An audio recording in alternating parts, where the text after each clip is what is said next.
Olá, crianças amadas, coisas loucas e desenfreadas. Aqui é o professor Oswaldo Santos Lima para mais um Drops Omicron.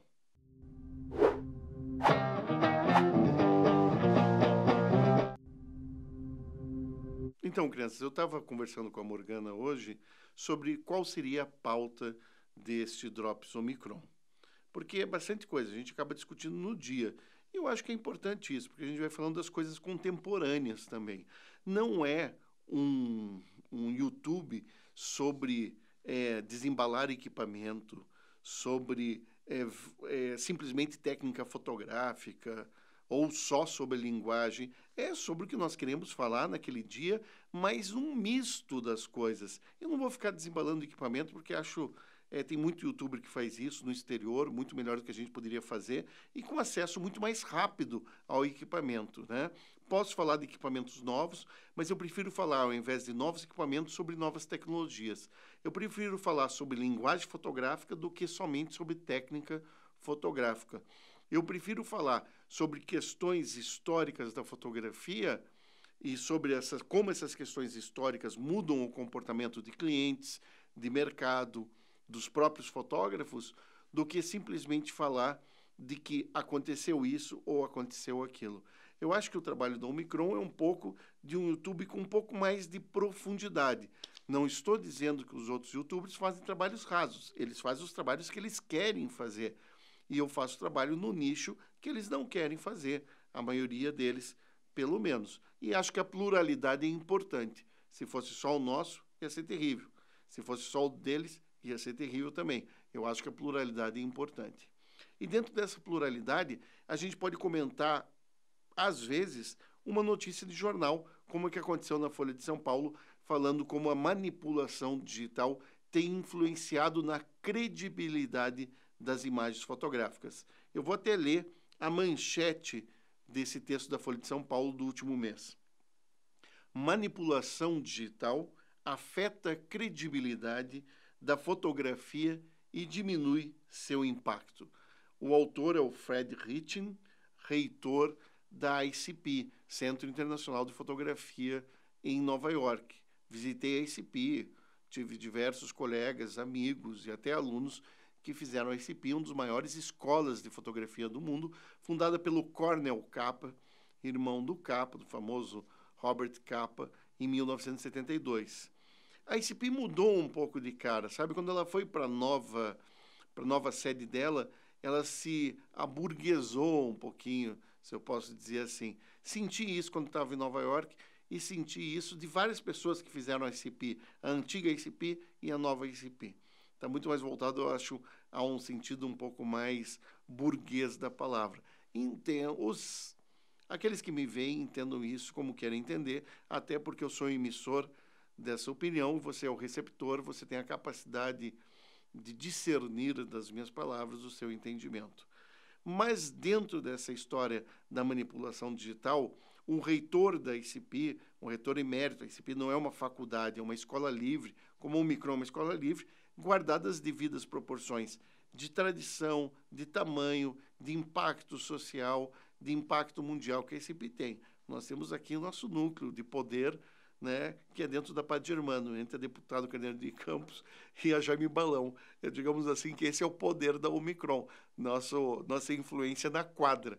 Enquanto a ICP é uma escola internacional que tem uma influência mundial, né? Então, quando o reitor da ICP, né, o reitor emérito da ICP, repito, que não é uma faculdade, é uma escola livre, então é um reitor que, na verdade, não é exatamente um reitor.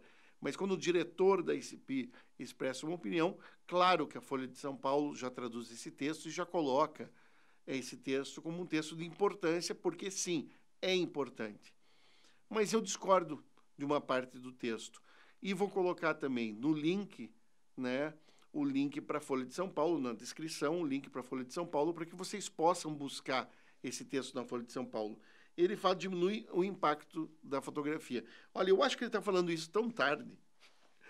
Eu acho que ele está falando isso com uma década de atraso. Eu acho que caiu a ficha dele, demorou para cair a ficha dele. A manipulação digital. Sabe quando diminui o impacto da verdade na fotografia? Primeiro que a verdade nunca teve amarrado a nenhuma linguagem. Quando você pretende a verdade, eu sempre digo para os meus alunos, principalmente fotografia documental e fotojornalismo, de que a verdade é pretensão da ciência e da religião. Só que nós vendíamos efeito de sentido da verdade. E isso é uma questão que pode ser feita. Existe o efeito de sentido. Por exemplo, no jornalismo, o lead, as questões iniciais que no primeiro parágrafo do jornalismo você devia responder quem, quando, como, onde, porquê, esse lead, ele é feito para que você tenha impressão de isenção do jornalismo. E o jornalismo se baseia muito nesta falsa isenção, já que o jornalismo está em domínio de grandes corporações e o jornal expressa o desejo noticioso, não de fatos simplesmente, mas de fatos vistos pelos olhos dessas grandes corporações. Mesmo quando é um blogueiro, é o fato visto pelo olhar do blogueiro e pelo viés de análise daquele blogueiro.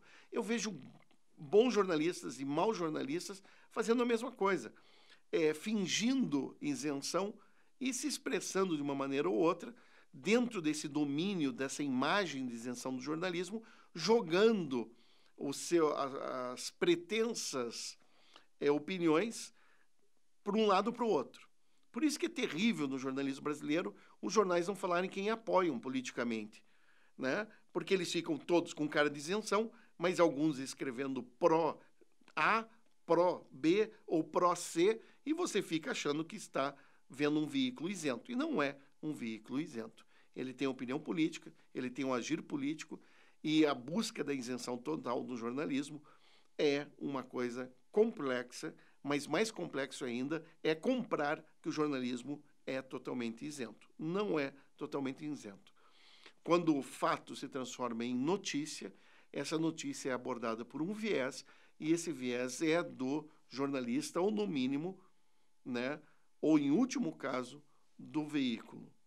Quando eu falo da fotografia, a fotografia tem esse caráter de parecer verdade, isso por uma questão ontológica. Olha que palavra linda, né? A ontologia da imagem, pelo nascer, pelo que é a própria imagem fotográfica. A imagem fotográfica é a emanação luminosa de um objeto na realidade, que pela emanação luminosa, por um contínuo luminoso, acaba atingindo uma película ou um sensor. Quando era película, o cara tirava aquela película, revelava aquela película e formava um positivo, um diapositivo ou um negativo. E esse negativo era passado para o papel, ou um diapositivo ia para a gráfica, virava uma imagem no papel jornal ou na revista. Eu tenho essa continuidade física da realidade com o negativo. A luz que bateu, que se projetou sobre a realidade, refletida, atingiu o negativo. E esse negativo projetado fez uma fotografia. Era uma continuidade física, que as pessoas acabavam acreditando que a fotografia era a verdade à frente da lente. Mas isso era porque a fotografia era muito limitada de usuários, diga-se aqui fotógrafos, de laboratoristas, menos ainda. Nós poderíamos ter muitos fotógrafos, mas pouquíssimos laboratoristas. Eu que fui laboratorista, fotógrafo e outros colegas, tantos no mundo que foram laboratoristas e fotógrafos de preto e branco, sabem que a fotografia preto e branco, ela é muito mentirosa. Em que sentido que ela é muito mentirosa, Oswaldo? No sentido de manipulação, como toda linguagem pode ser. Ela é muito mentirosa, muito verdadeira, mas ela tem um caráter de manipulação muito fácil dentro do laboratório preto e branco. Primeiro, a primeira mentira é óbvia. Qual que é a primeira mentira? O mundo é colorido. Essa é a primeira mentira. Aí você já tem que descobrir que é uma manipulação da perda da ausência de cor. Tá, Oswaldo, mas isso é óbvio. Mas isso é uma teatralização da fotografia. É uma teatralização da fotografia. Quando você transforma um mundo colorido em preto e branco, você teatralizou ele. Você criou uma certa ficção imagética fotográfica e é da ordem das linguagens a criação da ficção. A criação do documentário é você moldar a linguagem ficcional, que serve muito à ficção, a uma aproximação com o fato ocorrido. E, com isso, você tem algumas técnicas aproximativas com o fato ocorrido. No jornalismo, era o não uso de adjetivos, o uso do lead. No fotojornalismo, você evitar a manipulação da imagem. Mas a manipulação da imagem já acontece quando você transforma ela em preto e branco. Acontece quando você escolhe a lente que vai fotografar.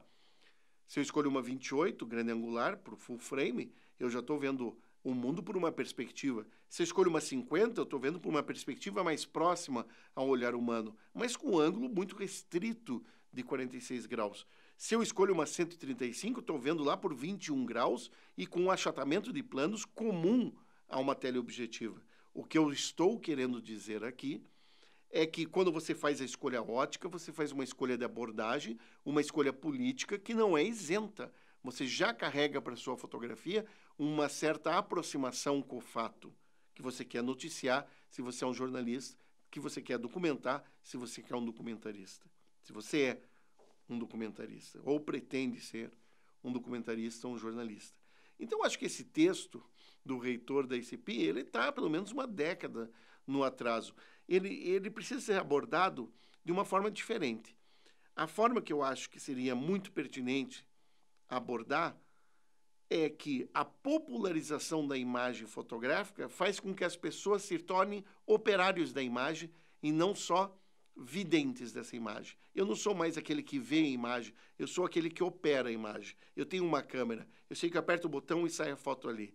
Quanto mais operários, mais perguntas se faz qual é o processo de criação dessa imagem fotográfica. Operários mais conscientes, o que William Flusser fala, que é aquele que vai pensar no aparelho fotográfico e não somente aceitar o aparelho fotográfico. Com isso que acaba acontecendo que operários mais qualificados vão também não só se preocupar com a produção da imagem, mas com a pós-produção. E daí vem o Photoshop. Eu tenho agora a pessoa que não é só o operário da câmera fotográfica enquanto aparelho, mas é o operário de um outro aparelho de pós-produção, que é o computador. E hoje, quantos computadores existem? Quantos Photoshops, Lightrooms e outros programas de manipulação de imagem existem? Milhares. Quantos laboratórios preto e brancos existiam? Pouquíssimos perto hoje do que existe de computadores pelo mundo. O que eu estou querendo dizer é que houve uma massificação da fotografia, uma massificação de fotógrafos e uma grande massificação de operários de manipulação. E eles começaram a contar para os seus amigos, que contaram para os seus amigos, que também abriram o Photoshop, que também precisaram manipular a imagem digital para mandar por e-mail. É uma manipulação. Você tem que diminuir o tamanho dela, você tem que fazer cortes, né? Você tem que diminuir a qualidade daquela fotografia que tem lá 8 megas. Eu não posso mandar 8 megas por e-mail, vou deixar com 1 mega. Então, você começou também a exercer sua manipulação. Mas, Valdo, mas isso é uma manipulação que não é tirar algo da foto ou pintar algo da foto, não. Mas é uma manipulação que faz com que você perceba que a foto pode ser manipulada. E só a sua consciência, mesmo que você nunca tenha manipulado, colocado um pinguim na praia, tirado uma árvore e colocado no outro ponto, apagado alguém no fundo, né? Mas você já limpou a sua pele, né? As meninas limpam a pele, os garotos limpam a pele quando fazem uma selfie, tá lá manipulando, muda até a proporção, às vezes, do rosto no Liquify, lá no Photoshop. Tudo bem, você tomou consciência da manipulação, ou mesmo nunca tendo manipulado, você sabe conscientemente, na pele, pela sua própria experiência pessoal, de que a imagem pode ser manipulada. E quando você cai a ficha que a imagem pode ser manipulada, cai essa credibilidade da imagem. Você começa a entender que a imagem pode ser manipulada. A imagem sempre pôde ser manipulada. O que mudou hoje é a consciência das pessoas sobre a manipulação. A imagem preto e branco, em 1890, já era manipulada. A imagem do início do século, durante a Revolução Russa, foi manipulada, porque matavam um na Revolução, tiravam da foto, né? O que era amigo hoje era inimigo no futuro, e nesse futuro tiravam da foto preto e branco. Então era muito comum, a gente rir dessas manipulações quando olha lá 1920, 1930. Manipulações bem feitas, feitas na prata e gelatina das fotos, na química da foto naquele momento. Mas você sabia? Não, você sabia que a imagem era essa emanação luminosa da realidade que chegava na película, então era verdade na frente da câmera. mas você desconhecia a manipulação do preto e branco. Hoje acontece que você conhece o digital e conhece a manipulação, e isso que tira esse crivo de verdade. É a imagem, no máximo, verossemelhante. Ela parece verdade. Mas você tem que ter um acordo com o jornalismo, um acordo com o documentário. E é o mesmo acordo da literatura, é o mesmo acordo do teatro. Que acordo é esse? É um acordo tácito que você faz com o autor de teatro quando você vai na peça. Você não crê, você vai ver Henrique V no teatro, você não acha que você está vendo a Inglaterra, os campos da Inglaterra, com aquele rei falando para você num campo de batalha da Inglaterra. Não, você aceita que aquele palco é o campo de batalha da Inglaterra e que o Henrique V, ele é o rei que está falando para você. O que acontece é esse acordo tácito. No teatro você tem que fazer esse acordo, né? Na poesia você tem que fazer esse acordo, que você está ouvindo a voz amorosa do poeta, senão você não se emociona. E na fotografia você tem que fazer esse acordo também. É o acordo entre quem ouve, quem fala, e a mensagem precisa ser aceita porque você dá credibilidade à linguagem e não credibilidade ao meio. E isso é muito importante. Quando eu falo você dá credibilidade à linguagem, não mais credibilidade ao meio, fotografia. Por que é escrita? Eu estou fazendo uma comparação com a palavra. O verbo, por todos nós termos usado a pequena mentira, já na primeira infância, mamãe falou assim para você: foi você, filho, que derramou isso na sala? Você fala, não. Você começa a entender como a palavra pode ser uma manipulação. Desde cedo. E desde cedo, então, se inventa a desconfiança da palavra. Mas o jornalismo, a literatura não foi feita em cima da palavra, o jornalismo não foi feito em cima da palavra, o livro de não ficção não foi feito em cima da palavra. Por que você tende a dar credibilidade ao jornalismo, ao livro de não ficção, ao livro documental? Porque existe um acordo tácito entre você e a pessoa que escreveu esse livro. Existe um acordo de cavalheiros. E esse acordo é a nova fotografia, é o novo fotojornalismo e o novo documentarismo. Você não está crendo na imagem porque ela não pode ser falseada. Você está crendo por um padrão ético de que aquele que tirou disse o quanto que ele falseou da imagem. Ele diz, eu só transformei em preto e branco, não fiz alterações. Há um acordo, ele deixa expresso isso eticamente nas suas entrevistas, na sua orelha de livro. Então, o que existe hoje entre quem faz a foto, quem tira a foto e quem vê a foto é um acordo de cavalheiros, como sempre existiu na literatura, como sempre existiu no jornalismo. O jornalismo, ele busca isenção pelo LIDE, por parecer isento, ele tenta buscar essa isenção, que foi muito importante para o jornalismo se desenvolver nos anos 60, 70, 80. Mas não é tão importante hoje. Hoje tem um jornalismo opinativo em que você precisa crer em quem diz. Ou seja, o jornalismo e a fotografia viraram a vida normal, se aproximaram da nossa realidade, em que eu não acredito na palavra, eu acredito em quem diz a palavra. E que isso é importante nesse momento de fake news, em que eu preciso acreditar muito mais em quem diz do que no que é dito. Porque eu acredito no que é dito por quem diz. Sempre foi assim. Se o meu amigo diz, você viu o acidente terrível ali na esquina? Eu acredito que tem um acidente, acredito que é terrível, porque eu acredito, porque ele é meu amigo. Ele não falhou comigo nunca. Então, ele tem esse crédito. Então, tem crédito no que ele diz.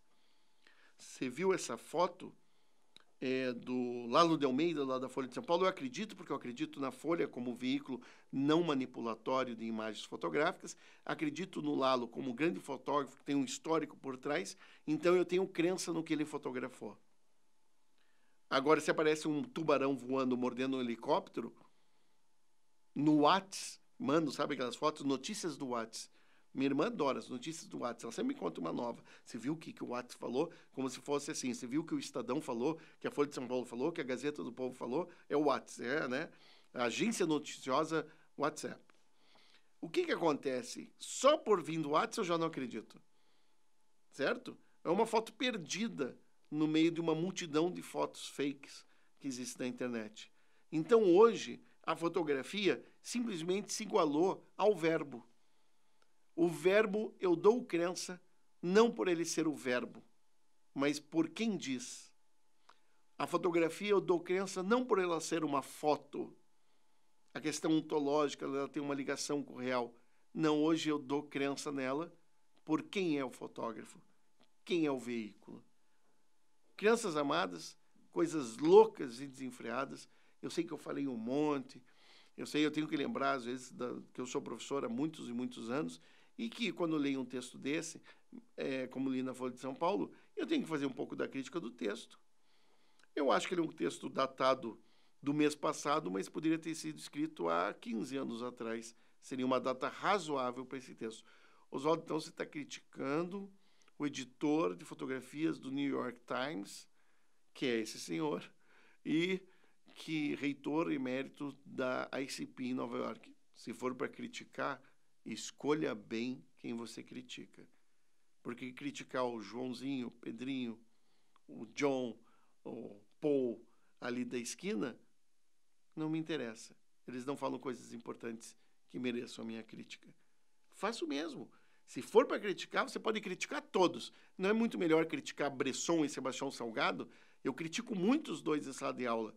Por quê? Para que o meu aluno saiba que ele, como ser humano pensante, ele pode criticar tudo e a todos. Se for, então, para criticar alguém, que ele escolha os melhores para criticar, que vale mais a pena. Um grande abraço do professor Oswaldo Santos Lima.